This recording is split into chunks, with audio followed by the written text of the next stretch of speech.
So we know working with methane that it's a very strong greenhouse gas, and landfills all over the country are active methane producing hotspots. Landfills are the third largest source of human-related methane emissions in the U.S.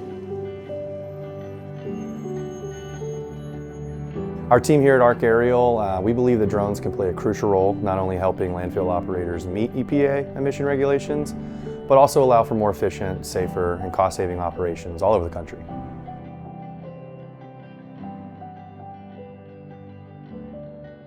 The gas being produced by landfills, it doesn't have to just be flared or emitted. Landfills that run renewable natural gas plants, they can capture this methane.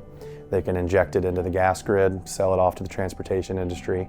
That replaces standard fuels such as diesel. So, which in turn brings millions of dollars of federal and state environmental credits to these landfill sites.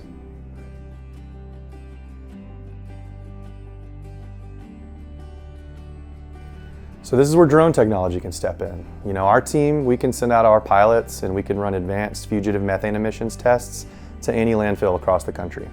Instead of having someone on the ground walk in anywhere 5, 10 to 20 miles, carrying handheld detectors, doing bar hole testing, they can encounter all kinds of potential hazards. We can do it in a much more time efficient, much safer manner using drones. Another added benefit, we can then deliver same-day readings.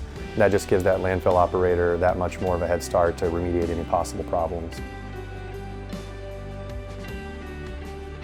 So this is a very streamlined, reliable way to detect and mitigate emission points in a landfill, which is very important to the efficient operations of an RNG plant. And even for landfills that don't operate such plants, these readings are needed for general landfill operations and to meet regulations.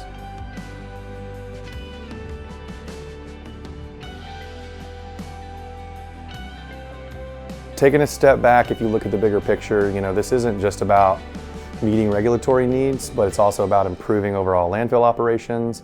We want to implement sustainable waste management practices and just overall work towards a greener future. All in all, really is something we're extremely excited to be a part of here at ARC Aerial.